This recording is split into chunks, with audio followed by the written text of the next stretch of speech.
We're live. Ryan. We're live. And Look Joe's here. Joe made it. Joe did make it. Great. Well, what do you think? Should we start this bad boy and get this thing going, or what should we just? I mean, we already got 3 lovely people in here, 5 people that are watching already. See, I told you people were waiting. See? All right. I mean, here we go. We ready to start it up? All right. Ready? Ladies and gentlemen, boys and girls, children of all ages, It's All About the Barbecue Blackstone and Beer Network proudly presents to you another edition of Thursday Night Barbecue Chat. I'm Steve Crass. I am the grill department manager over at Wanamaker's in lovely, beautiful downtown Downers Grove. And it's not in downtown, but it's in Downers Grove. The man sitting next to me, as always, the chairman of the board, Barbecue Blackstone and Beer, Ryan. What's it, everybody? Hogan. How are you doing? Hi. Yeah, I'm back, Ryan. You're back. Yeah, see? Steve showed up today. Well, of course. We didn't need him. We had a great show. I mean, he came in and tried to ruin the show last week with all his loud noise and everything. But, I did. You know, it is what it is. It was really loud. I couldn't hear, so I couldn't tell if I was actually communicating to anybody. I'm actually going to watch it on my my little phone here. So maybe some of these people that we don't know who they are, maybe I'll be able to tell who they are. Maybe. By seeing who they contact, like Phil Patrick. Instead Phil of Patrick's on there. Hello, handsome gent. That is Mr. Phil Patrick. That's Mr. Phil Patrick. He doesn't want people to know who. So we got a great show today. We got a great guest. Very famous in barbecue in itself. Has a restaurant down there. Does a little bit of the competing thing. There it is. Slaps Barbecue. What does SLAP stand for, Ryan? Do you know what SLAP stands for? We're going to find out. I know what it stands for, but do you know what it stands for? You know, if you give me a 30-second here, I can. Well, it starts with squeal. Squeal like a pig.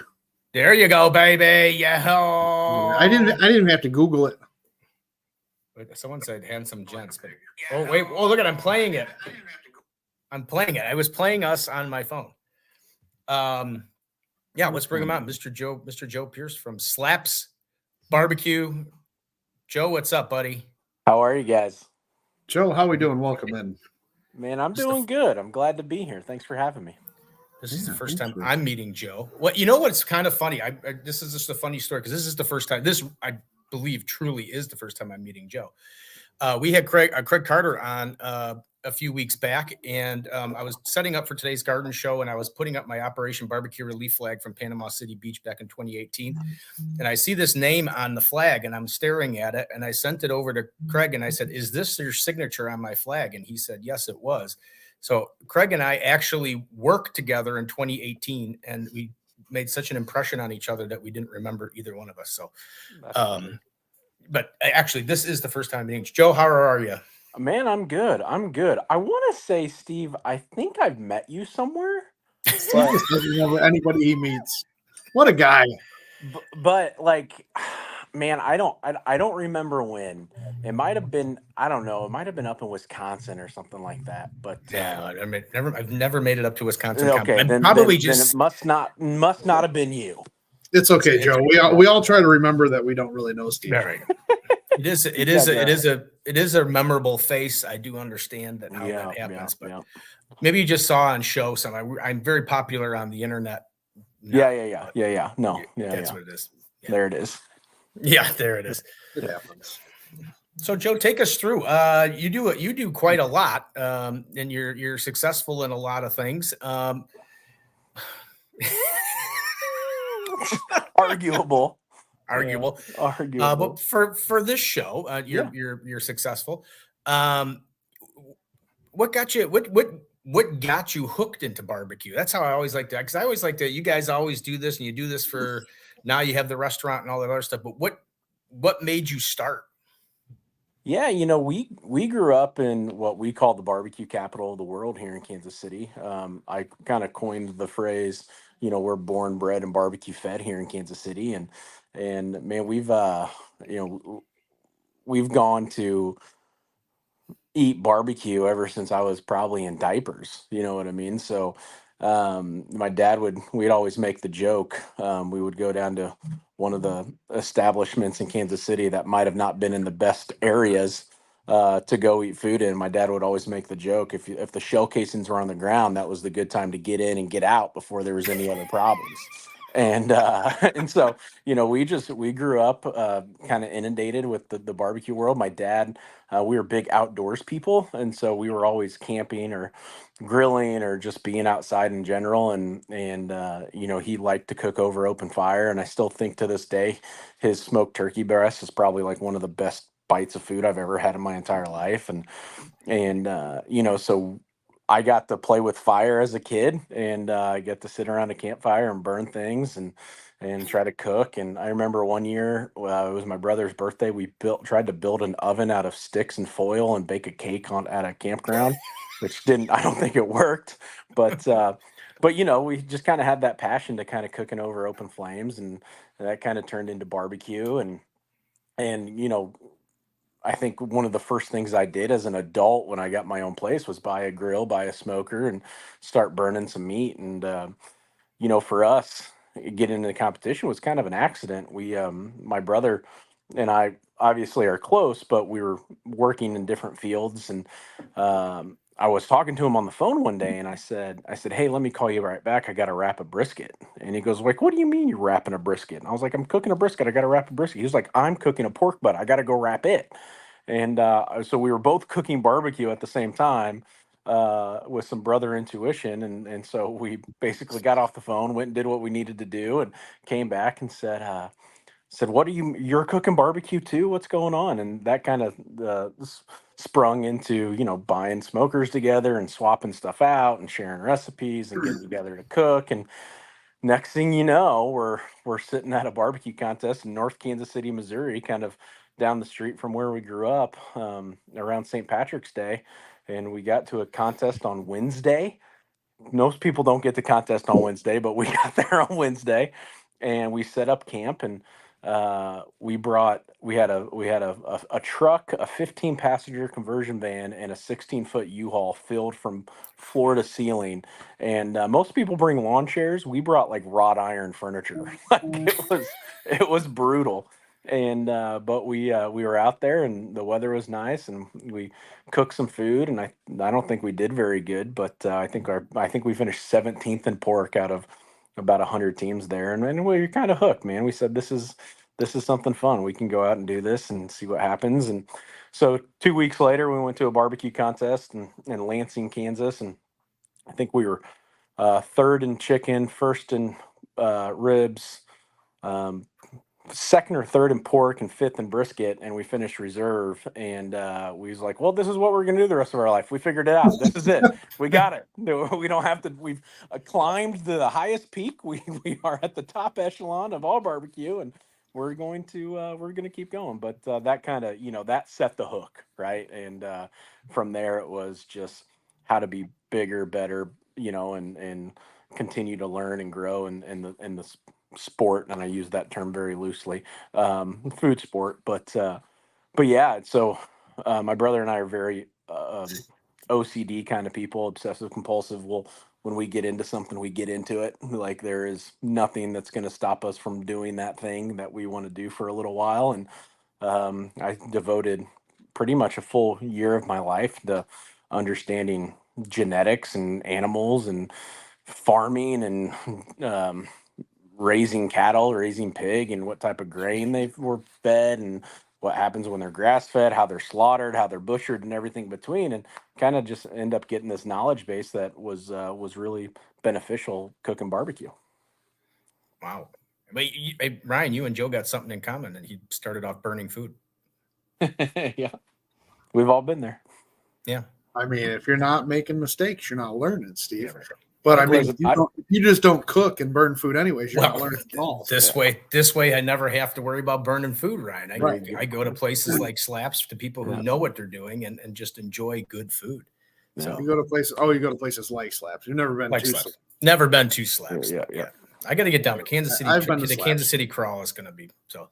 Let's catch up on some comments there, right, guys, so we can get. I do want to throw this out there for the people that aren't. Your names are coming up blank. If you go to StreamYard.com/Facebook and register your name for StreamYard, doesn't cost you anything. It'll actually just show your name. So when you're like Terry White, you said, "Good evening, gents." How you doing? Terry, what's I going do on? have the person that said TV Joe. If you pull that is I have that on because see, I'm looking on my phone. That is our good friend, Mr. Mark Bayless, and he is with Blues Hog. Oh yeah, Mark's a good guy. Mark's a good guy. So, if you want to show your name, StreamYard.com for it. Well, maybe he doesn't. Maybe he doesn't want to be Maybe associated he doesn't. with the show. You know, and Ryan, I mean, you never know. you know, we go back and Roy's like, if you've met Steve, you would never forget it because it's a nightmare for the rest of your life. It's beautiful. And even Griddles and Vittles with Nick and Jay haven't even met him. They were they haven't met me or Joe, so there we got both of us on it. But right there you go. Yeah. So I forgot what I was going to say. Ryan, ask a question because I just forgot the question I was going to ask. I'm watching Mike D down there in the corner, and I forgot what I was going to say. He is a little distracting down there. He is down there. Yeah. Well, we'll get to Mike D. We'll get to you in a moment, Mike D. We'll get to you in a moment. We have covered the whole story. So did you? Yeah, but he's got the whole story. Now, were you on Barbecue Pitmasters? Do I remember seeing you on Pitmasters? Or yeah, speaking of burning food, I burnt food on Barbecue Pitmasters. It was I think it was the second episode of the season we were on. And there you go. Okay. We had we were cooking like it was all beef, like burnt-ins, beef tenderloin, and ribeye, and I accidentally set the whole set of Barbecue Pitmasters on fire.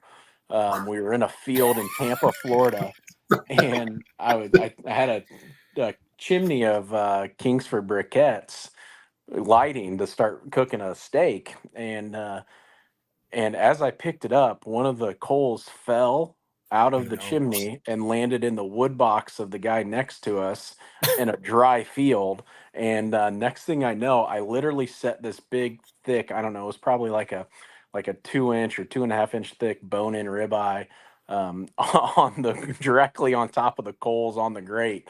And all I hear is fire, fire, fire. And they shut down the competition, and they came out with fire extinguishers, and I'm just sitting there thinking, like, my steak is burning on this grill at 1,000 degrees. And so finally they let us get back in there, and I took it and I instantly kind of moved it off of the coals, and the bottom half of it was just charred black. Like, it was brutal. And we had tested the first one, you know what I mean? When you're doing a steak contest, you kind of test one, cook one, and that's kind of the model we had. This was before SCA was around, so maybe we were trendsetters. I don't know.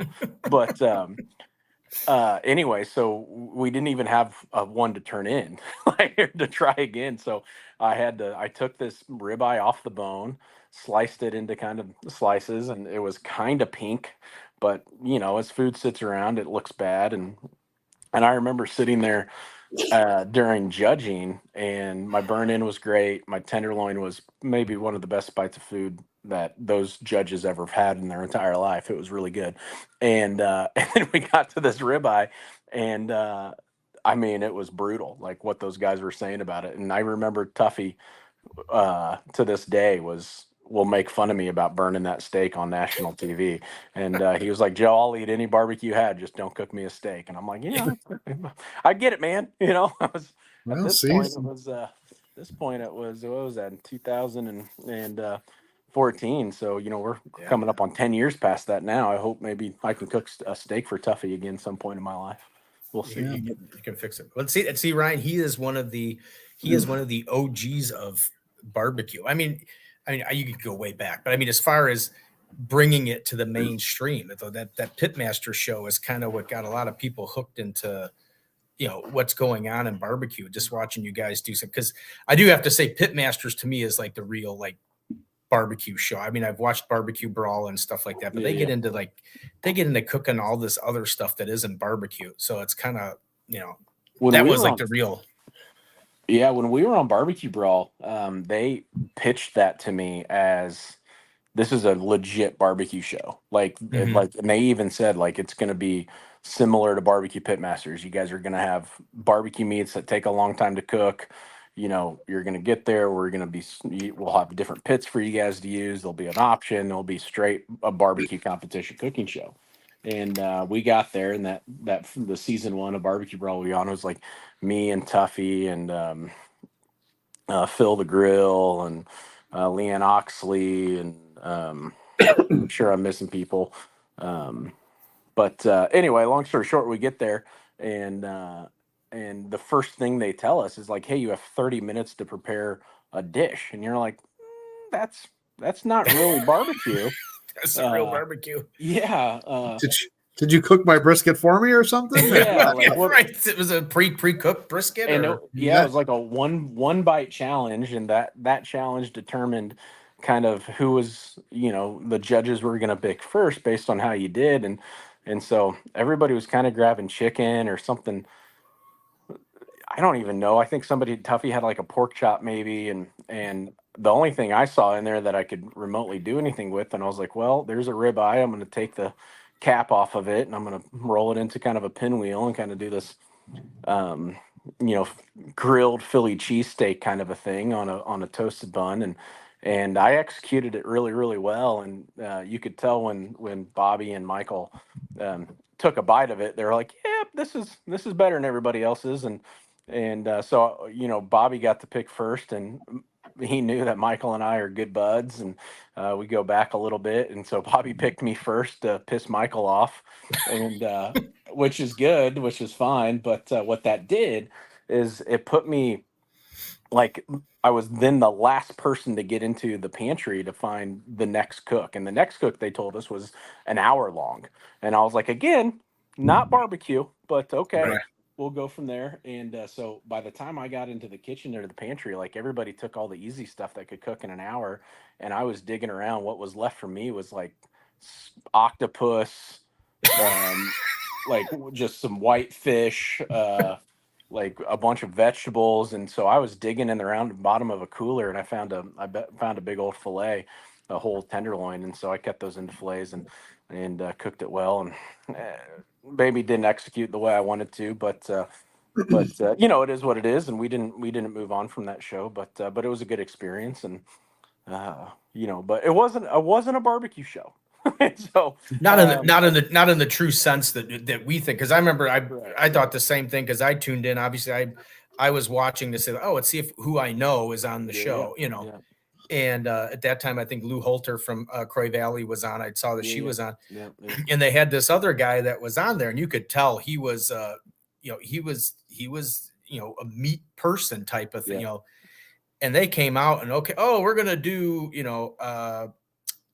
we're going to do the special this week. It's going to be barbecue salads or something, something healthy. Yeah. And you could just see his face like, right. What in the world?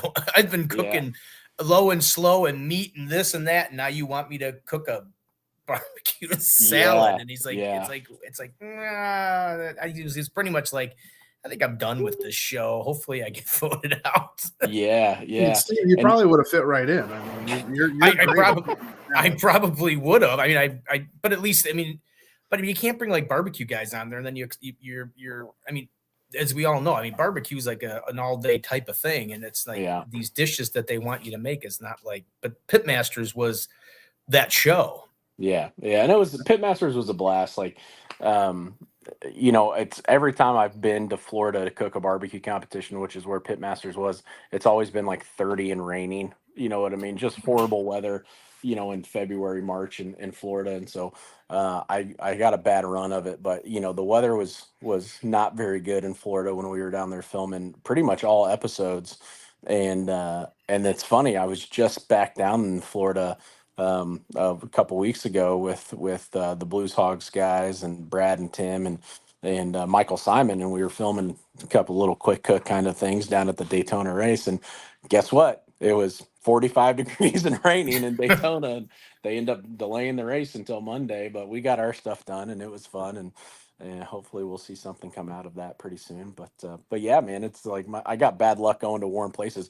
Barbecue Brawl was the same way. Barbecue Brawl was like in February down in Austin, Texas, which should be warmer than Kansas City, and it wasn't. It was, again, like 35 degrees and windy and rainy, and it was so I've not had good luck with good weather on TV shows. Maybe one. I don't even think because you were on you were on Michael Simon's Barbecue USA, I believe, because Yeah.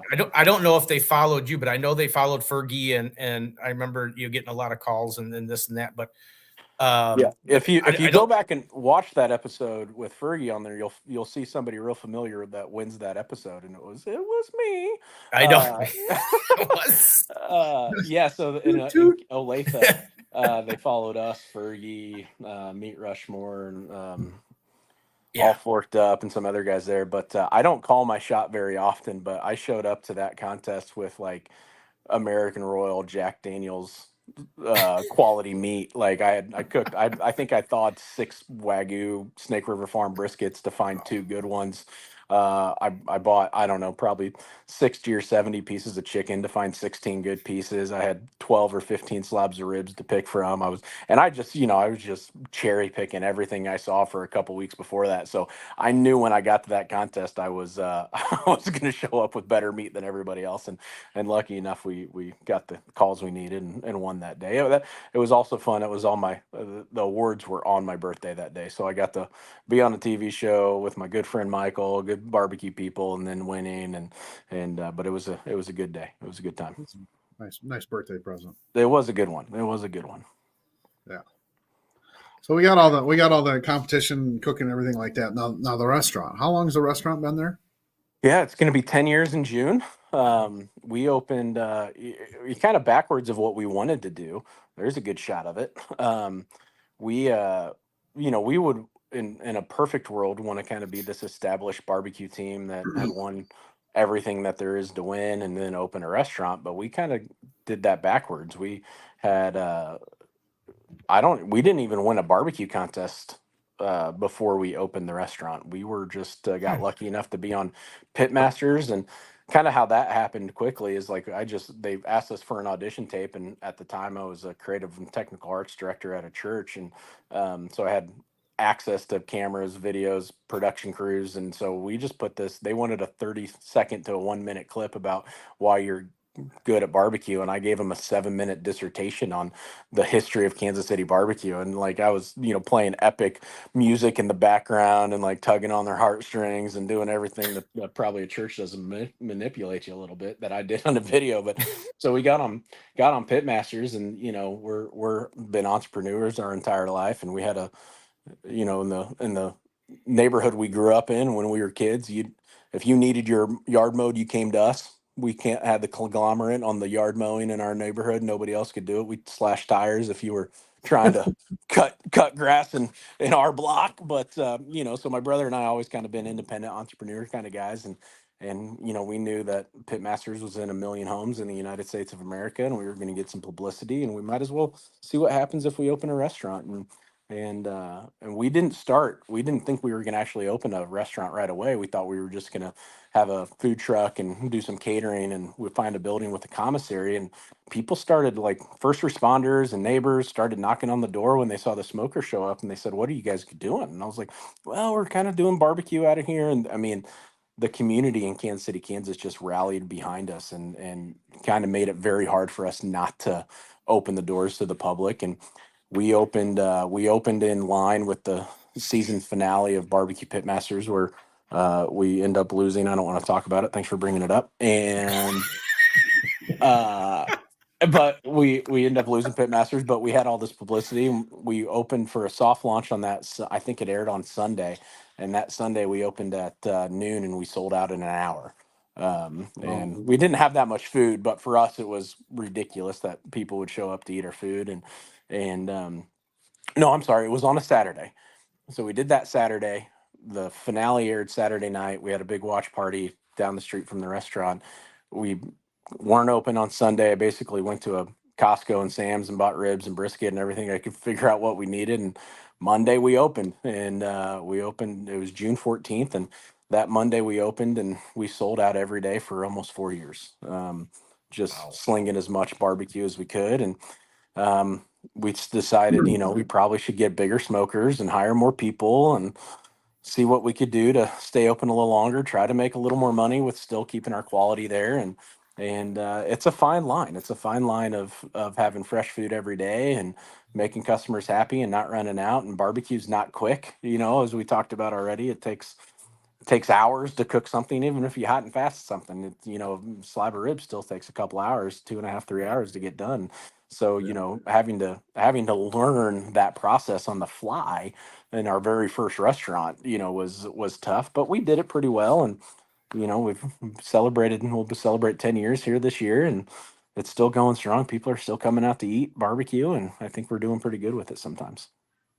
Yeah, I've got my brother-in-law and sister-in-law and family live down in Kansas City there, so we did stop by Awesome. once. If you guys are going, there's a line, so be prepared to stand in line.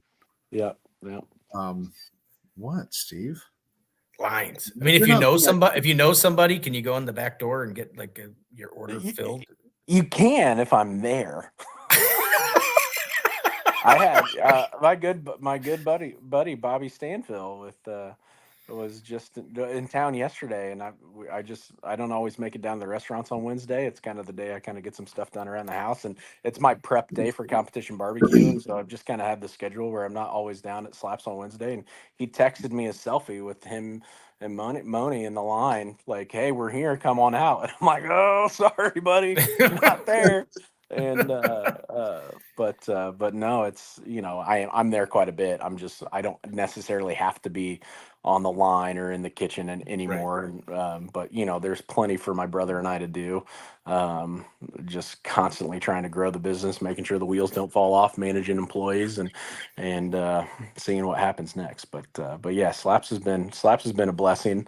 It's crazy for me that people show up from all over the country, and even in Kansas City, to come still want to eat our food, and they enjoy it. And so as long as people keep showing up, we're going to keep slinging barbecue, and we'll do that until it runs out. It's going to be fun. So now I'm going to bring it back up, but you got the, you got the building there. There's some seating outside. There's a patio off to the left. And then there's also like an upstairs patio, the brick building on the front, on the left side of that picture. Yeah. We have a rooftop patio and an outdoor patio. That's pretty much, in the winter, it's completely enclosed. We drop down vinyls and have big heaters in there. So even if it's cold outside, it's not too bad on the patio. It feels enclosed. It's still a little chilly, if it's, we had a cold spell here in Kansas City in January that was like the wind chill was like -35. You're going to be cold everywhere you go there. You know what I mean? It doesn't matter if you're inside or outside. Yeah. But yeah, no, it stays pretty warm. And in the summer, there's a bunch of fans moving air. And so if it's not 1,000 degrees outside, it's okay.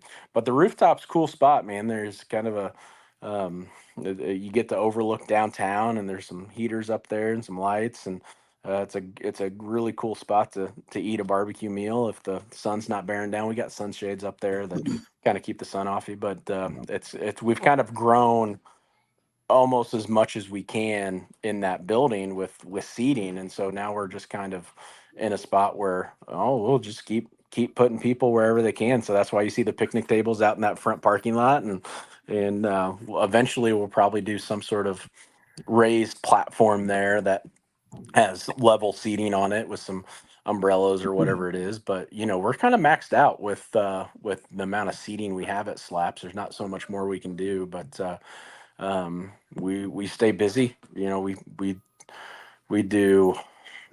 My brother knows the number because he likes to look at that stuff, but we do about 1 million plates of food a year through Slaps, and which is crazy. You know what I mean? When you think about a 1,300 square foot kitchen, that's just right. tiny, it's not a big place. It's not at all. And No. but we've done pretty good about trying to be efficient as we possibly can, and as quick as we possibly can. So I was going to say, I think when I was there, that red truck that's all the way in the back, I think I was a little bit farther past that when I got there to get in line. Yeah. In the summer on a nice day, man, we can have 75 to 100 people in line outside the restaurant pretty much through all of lunch, and then when you start talking about, I'll brag on my city a little bit with the Kansas City Chiefs winning another Super Bowl. When you talk about January, February, when we have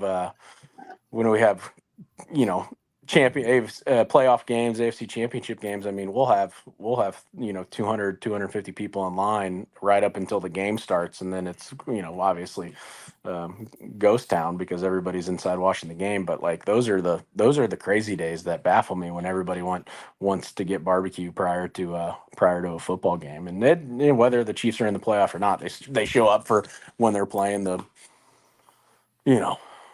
Seattle Seahawks or the Chicago Bears or whoever it is. They'll show up and eat barbecue either way. Yeah. Even though it's the Bears, I mean, Bears. They know it's a gimme. You know what I mean? Yeah. It's like we still got to eat, but we still got to eat. Hey, we lost plenty of games this year. It was rough, but we got the last one, so that's all that matters. I went to the Chiefs Bears game for my 40th birthday. It was here in Chicago, and how'd that work out for you? I don't remember it. I know we lost. There's a guy named Chico. Yeah. Chico. This guy Chico we bumped into, he's just throwing shots left and right. But anyways, I'm gonna throw. He's just chowing down. Well, we started. Joe's got to know the history. We had Michelle O'Gwin on here, and we were trying to find Mike Davis to answer something. So I decided that because Mike Davis is always everywhere. So I decided I'm going to start this segment. Where in the world is Mike Davis, or Mike D, as we call him? So I sent him the code. And so today, believe it or not, this could be like an unusual event. There's going to be 2 simulcast things here because he is actually at Sweet Swine of Mine at Mark Lambert's place. And tonight is usually Thursday night. Mark and Ashley do old school down there. And I can see from the picture down there, if you bring Mike D up, Mike's actually shoving food down his mouth. Yeah. We eat on our show. Yeah. Yeah. I think they're doing a class down there this weekend, if I'm not mistaken. Can you hear me? Yeah, we've got a class this weekend. It starts tomorrow night. How you doing? What was Mike D? Are we leaving the show? Or yeah, Mississippi.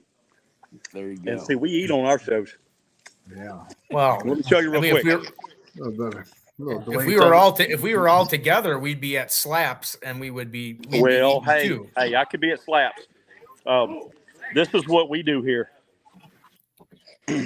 There's Mark Lambert. There's Ashley. There's Mark right there. There's Mr. James Cruz in the house. What's up, Cruz? There's KB in the house. What's up? Who's on there? James Cruz and Ryan. Well, where's Ashley? Well, give Ashley his time. I mean, geez Louises, you ignored the big guy. There he is. How you doing, man? Well, he's Ashley. Live too. Look, we're sort of live here too. So yeah, I know. We're double live. They let me talk a lot over here. Yeah. Hey, man. I hope y'all are doing well, and it's good to see you, and hope to see you soon down the road. Y'all come on and go to Fort Worth with us next week. And let Ashley know not to comment on Facebook posts anymore. I'm the T-stir, baby. He is no longer an influencer. He's an instigator.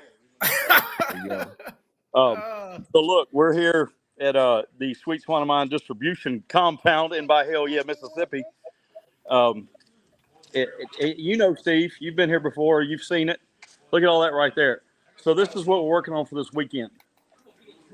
Oh, come on. I mean, if you want to know how to win one of those at any contest in the month of May that has on site, this is the class to take.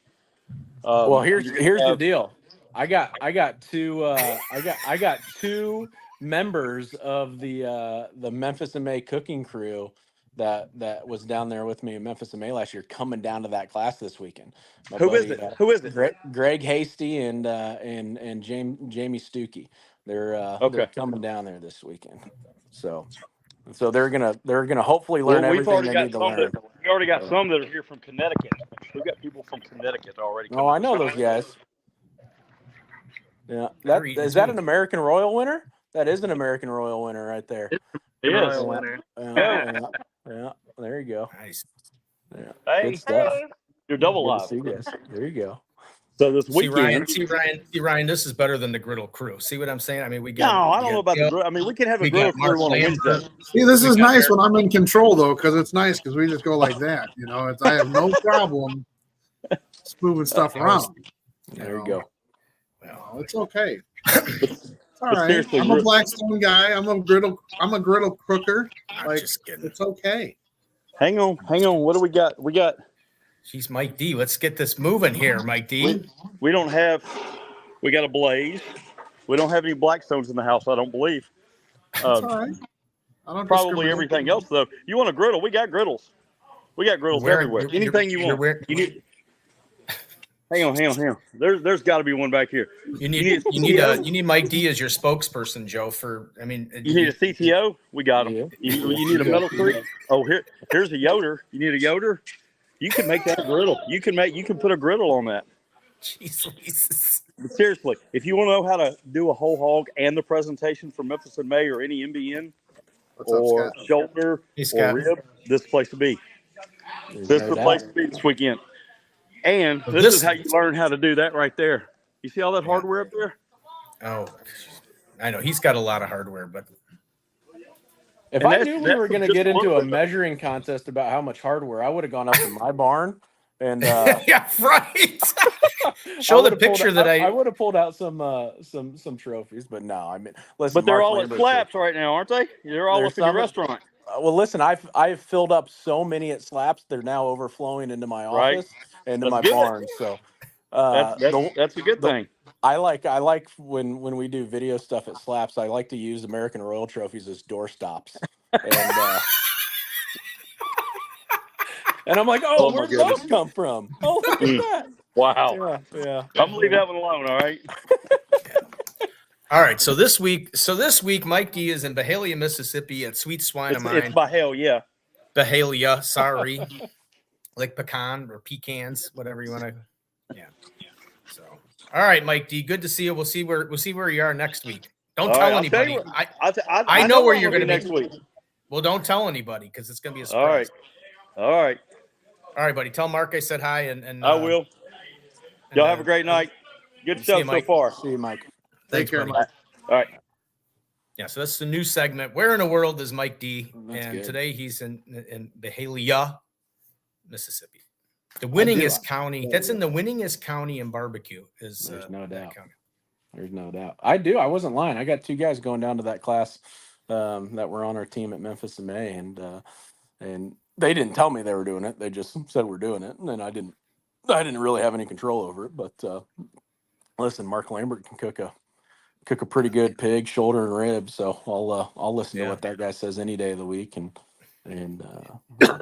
but yeah, a lot of fun. Good times. Good times. Yeah. Since we got on the subject of classes, and I know that these had already passed, but you guys do classes as well yourself there?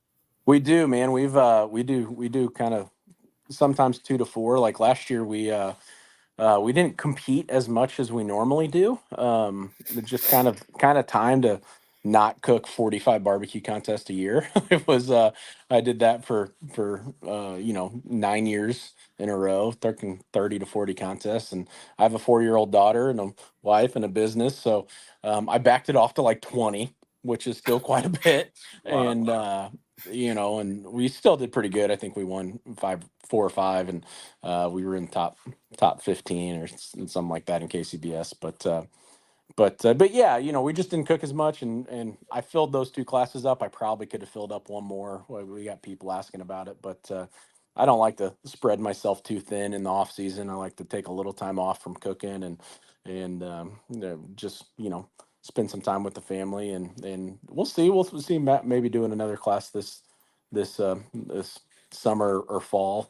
But we've had quite a few people reach out about it. But man, I love teaching classes. I do. I give every single thing away down to the minute detail of what I do, and I get questions all the time. People ask me, "Are you really doing all that stuff?" And I'm like, "It's stupid, but I am." Like, there's no rhyme or reason to it. And the reason most of the time I'm doing something, it's because it worked one time 10 years ago, and I still think it works. But, I love teaching, man. I love seeing people that have cooked barbecue for a little while, competition barbecue for a little while, and they come in and we'll finally get to the spot of the class where they're taking a bite of chicken, ribs, pork, and brisket. And you can just see on their face that they're like, yep, I get it. I get it why I'm not very good at this, because this stuff is way better than what I'm doing. And not to toot my own horn, but I think our food's pretty good sometimes, and I've spent a lot of time perfecting how to score in competition barbecue, and I love seeing that. I love seeing it at the restaurant too. I love seeing somebody take a bite of food, and it's one of the best bites of food they've ever had in their life, and that's what gets them to come back. And I love giving people that experience, and whether it's in the competition world or in the class world or in the restaurant world, it's fun to see. It's fun to change people's lives one barbecue sandwich at a time. Yeah, I agree. Well, I wish I wish I was as lucky as you, because I got a class with Fergie and Smitty up here in Chicago, and I can't get anybody to sign up for it. So anybody that's looking for a class. Yeah, no, I get it. Those guys, listen, brisket and chicken. I would take Schmitty's class in chicken 9 times in a row. That guy can cook some chicken, and Fergie's beat me in brisket for years. Like, he's a good brisket cook. I don't know if he's a better brisket cook. He's a good brisket cook. I do have this one here. He took the RGC on that one. Oh yeah, I think I won that one. That was a good one. Yep. Yeah. I thought it'd be funny a long time ago. Not a long time ago. I think I maybe said this last year or the year before. There was a bit of craze in the competition barbecue world where people were making T-shirts for other people, and I got some guys made me a T-shirt that said, "I took Joe Pearce's barbecue class and it changed my life," and it was funny and laughed. But I thought it'd be funny to get one of Fergie, and Fergie, if you're listening, this is all in jest, and I love you, friend. But I thought about getting Fergie a T-shirt that said "Losing to Slap since 2014." Wow! I thought that'd be funny. Listen, Fergie's beat me plenty of times, but he's won. Listen, Fergie has won a world championship, and I have not. So there you go. Good. There you go. If you're in the boat of it's world championships or nothing, Fergie's got more than I do. So yeah, saying bye to Mike D. Mike D's down there waving in the corner. Bye, Mike. Bye, Mike. So that's and as you see, everybody, that is pretty common in the barbecue world. It's a very rough competition, and there's a lot of jabs and a lot of pokes, and but it's all in good fun. But the family, the barbecue family, in the end comes to be, and that's just that's what makes it fun. Just like how I poke at Ryan all the time. I mean, it's the thing is, we really don't like each other, but the thing is. Yeah, I get it. Listen, I think, the mental game in competition barbecue is half the fun. You know what I mean? Like, I think Brad Leiniger and I make up more stuff that we don't actually do just to throw people off. You know what I mean? And that's like, I'll take a slab of ribs off an hour later than I normally do because it was extra and I had it, and I'll just leave it on the smoker, and everybody's like, "Oh my God, what is Joe doing with that rib?" And I'm like, "Hey, you'll never know. You never know." And then Joe wins ribs, and he's like, "See, that was that slab that was extra hour. That extra hour did it. That extra hour, man. I tell you what. Next thing you know, next competition, everybody's throwing the ribs on there for an extra hour. Yeah. I like to set stuff out on my smoker for everybody to see. Like stuff you would never use, like like a original bottle of Casey Masterpiece. You know what I mean? Just sitting on the firebox for everybody to look at, or something crazy like rice wine vinegar. Like in the background of a video, like, "Oh, Joe's putting rice wine vinegar in something. That's smart." That's smart. I like that's smart. Yeah. He knows what he's doing. Or it's because I made stir fry the other night and it's just sitting on the counter. Still sitting on the counter. Oh my God. Yeah, there'd be some griddle cooking there, but no, absolutely. Well, you didn't even ask Joe if he wanted to come up for your griddle battle thing. I didn't bring up the griddle battle yet. But Steve, since you brought it up, you ask everybody else about the griddle battle thing. Though Craig Carter wants to do one in Kansas City. So and I talked to Craig actually, and he was on his way down to Tennessee, I believe, and I haven't heard back from him. And the work's been crazy, but yeah, Joe, the next up and coming thing is the griddle battle. Okay. All barbecue competition style, but everything's cooked on a flat top. So I got to cook a brisket on a flat top? No, it's I mean, it's been done. Yeah. I mean, I know it's been done, but Yeah. no, it's different categories: breakfast, Sure. desserts, sandwiches, burgers. Yeah. Everything done on a flat top. That sounds fun, man. I'm always down for trying something that's not cooking chicken ribs, pork and brisket in a smoker on a Saturday. You know what I mean? Like it gets a little mundane after a while, but yeah, sounds good. I love I bought a Blackstone. I think I have a couple at this point, but I bought a small one, like one of the 22-inch ones, to take in the trailer with me so I could like make breakfast at some point when I was on the competition circuit. And that thing sat in my trailer in a box for 2 years. I never even opened it. And then I finally took it out, and I was gonna like make breakfast for a bunch of people at my brother's wedding, and it rained really hard that day, and so I didn't want to stand outside and cook on a Blackstone. So it's never been used. It's up in my barn right now, brand new, maybe a little dusty, but I should probably I have a Blackstone out in my back porch that I use fairly often, but that one's never been used. So yeah, they're fun. They make good burgers, actually, smash burgers, not just regular patty burgers. There's no doubt, man. There's no doubt. I love a smash burger. You're leading up to the beautiful burger, aren't you? Right? You gotta try have you heard of the Flying Dutchman burger? I don't think so. I mean, I've heard of. I think there's a restaurant calling it a Flying Dutchman somewhere, but it's I think it's an In-N-Out recreation of it, but instead of a bun, it's two smash burgers and then an onion for the bun. Yeah. Ooh. That actually looks really nice because I used to be able to eat like a Vidalia onion like an apple as a kid, and then as you get older, heartburn sets in, and I just wouldn't recommend doing that anymore. That's a rough night, but no, that sounds great, man. That sounds great. No, I always try to eat burgers. I just found a place in Kansas City that has one of the better burgers that I've eaten in a little while called Jefferson's up in North Kansas City. It was really, really solid burger the other day. Really good. Check that out next time I'm down there. But the other place in Kansas City, off barbecue, off burgers. Are we on pizza again? Leo's Pizza. Did you say Emo's? Leo's. Oh man, now you're speaking my language. So here's the story about Leo's. My grandfather, who I never met, died when my mom was 18. But he was Italian American, first generation Italian American. He actually him and my grandma gave Leo the money to start the pizza restaurant. Wow. Yeah, and so Leo's has always been in our hearts. It's that Provel St. Louis style pizza cheese. It's why we have the Provel cheese on the menu at Slaps. We have liquid Provel that we top on any sandwich or a side. And but no, man, listen, go to Leo's. You get thin crust, extra crispy, extra cheese, extra sausage, and that's that'll change your life. That's the best pizza in the world. I've never seen a pizza with that much topping stay straight as can be on that thin of a crust. Yeah, I've had more pizza in Kansas City than I have barbecue. Listen, it's pretty close for me. But man, I started cooking pizzas kind of when those unis came out.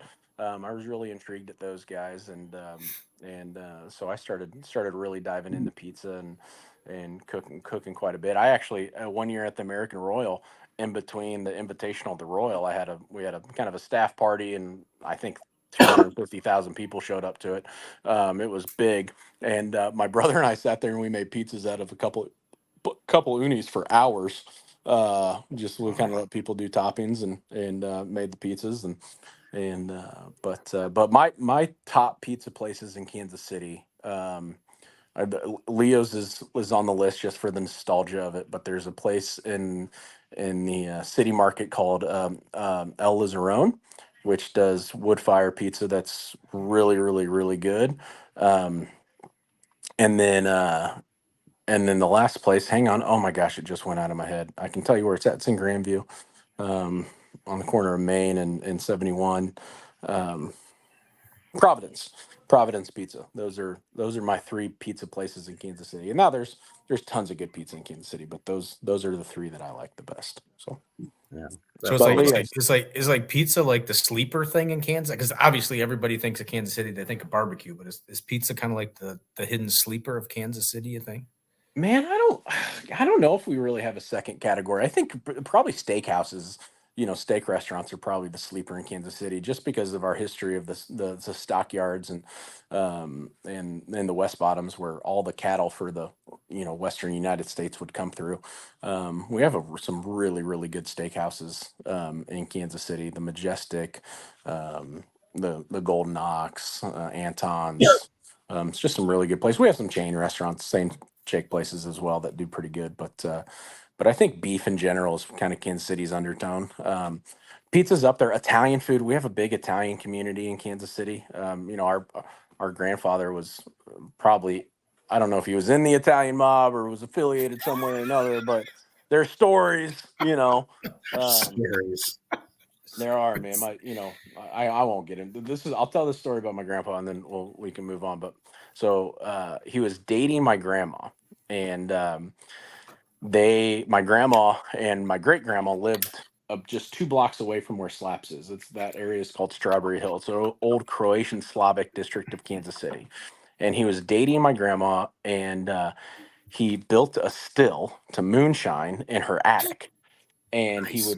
he would run the shine down a gutter into a barrel, and when the barrel got full, he had to get the barrel over to where he was taking it. So he stole a truck, went over to my ground, crossed state lines from Missouri to Kansas, crossed state lines, got the barrel in the back of the truck, then couldn't get the truck to go forward, so he was driving the truck in reverse across the river, across state lines, got busted for moonshining, right? I don't even think he got in trouble for stealing the car. He just got in trouble for driving backwards for umpteen number of miles.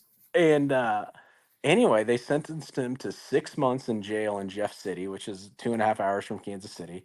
But the problem was he was supposed to marry my grandma. And so the story is that he had a twin brother named Rocco.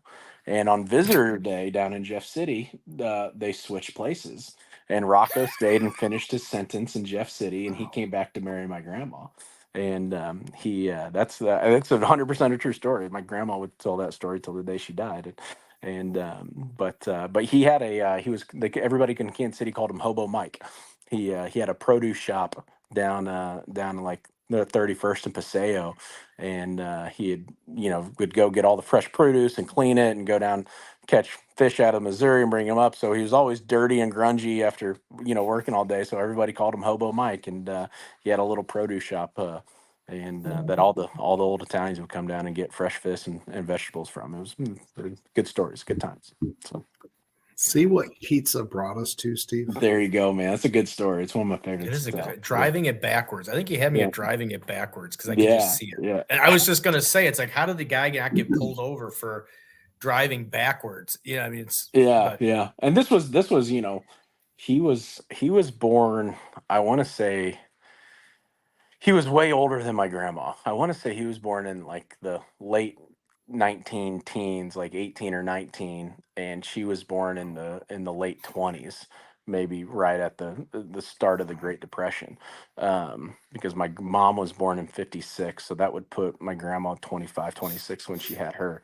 But yeah, so it was during Prohibition, you know what I mean? It was illegal to even moonshine back then, and the times were different during the Great Depression, and he lived through it. And so, he did pretty much whatever he had to do to make a buck. And he told my mom he had a heart attack at the age of, he was young, maybe 56, 58 or something like that. But he told my mom followed the ambulance to the hospital, and he told my mom that he had to get it off of his chest before he died, but he threw somebody over the Paseo Bridge for bringing drugs into the neighborhood.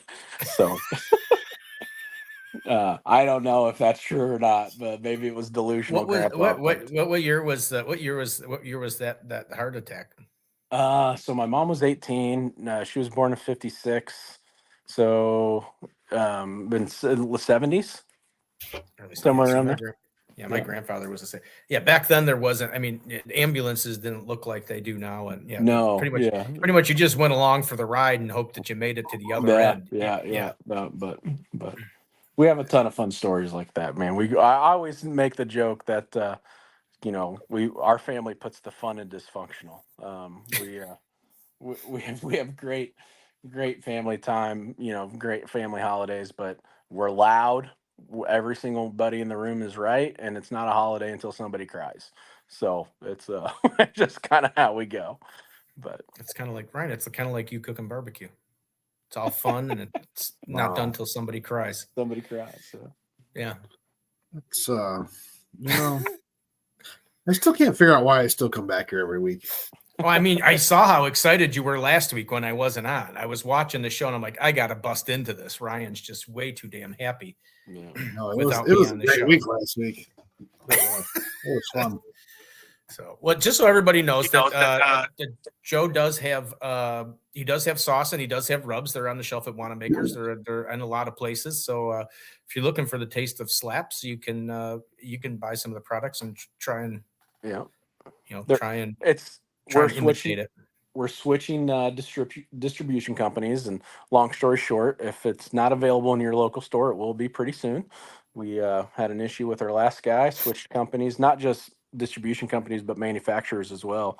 And so we brought a lot of that stuff in house, and we're actually setting up our own distribution company and own fulfillment warehouse. And so we're taking all that stuff inside. So anytime anybody opens their own business, it always takes a little longer to get going than you think it does. So here in the near future, hopefully in the next 10 to 14 days, we'll have everything ready to go. We'll see. Well, how close is the you talk about your classes where you tell all the secrets? How close is the rub that you sell? Is that what you use in your competition ribs? Yeah, without a doubt, man.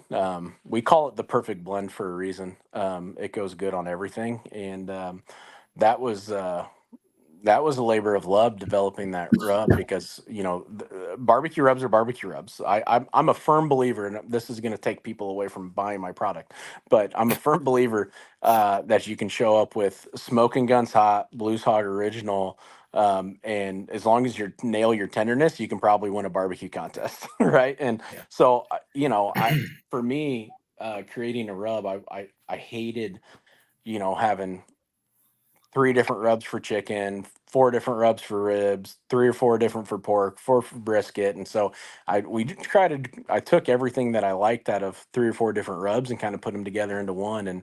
And I think it took a minute to figure out the ratios, and it took a minute to figure out kind of how to cook on an offset with my rub. But once we figured it out, man, we really started scoring pretty well. And the sauce too, the sauce is a thinner style competition barbecue sauce that is sweet and tangy, and it works really well. And it's used in quite a few barbecue trailers across the competition circuit. So it's good stuff. So just in case anybody wants to follow that tip from Joe, Wanamaker's does stock Smoking Guns Hot, and they do have Blues Hog Original. The tenderness, you're on your own, but you can buy those from that tip that Joe gave. There you go. So, there you go.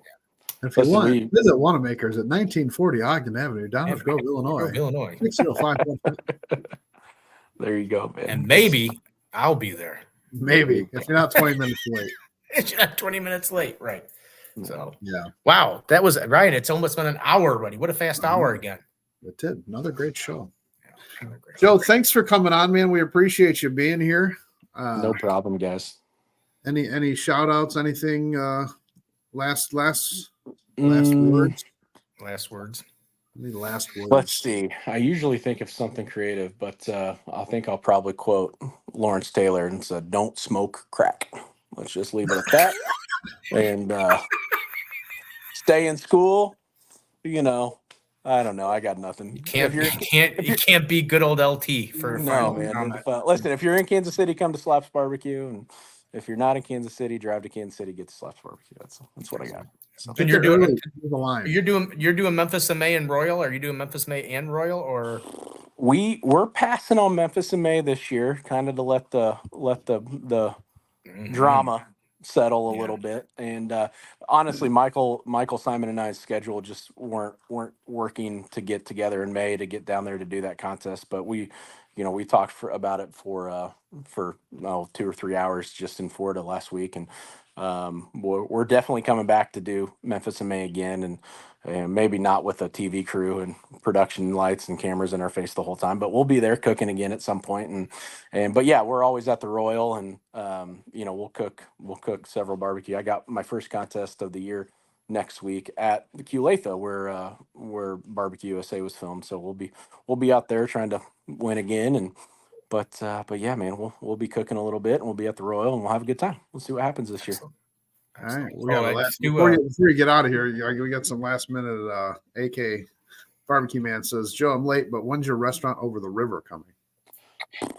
That's a great question. Well, I don't know. When brisket stops being like $7 a pound, that's when the next one shows up. No, I think for us, we always look at every opportunity to open a second restaurant. We have a really good thing going at Slaps, and so if it's not a home run, something that we can knock out of the park and have that same experience and feel that our original one has, we've been very, very cautious of doing something else. So the time will come when there will be another Slaps barbecue or another Slaps inspired restaurant, but we'll see what happens. Let the economy settle down here a little bit. Maybe we need interest rates to drop down, get past this election, see what happens, and go from there. So excellent. That's a whole nother show. We're not getting into it. I don't care your political opinions as long as you like barbecue. It doesn't bother me. That's all matter to me, right? Yeah. All right, buddy. Joe, thanks for coming on the show. Look forward to continuing to buy product from you instead of the other place. So let me know as soon as you're ready to go. And right now I have stuff. So, but let me know, and look forward to getting down to Kansas City. And actually, I'll let you know when I'm coming down, and make sure that I come down to visit when you're there. So maybe for the griddle battle. No griddle battle. Maybe griddle battle. Yeah. Maybe for the griddle.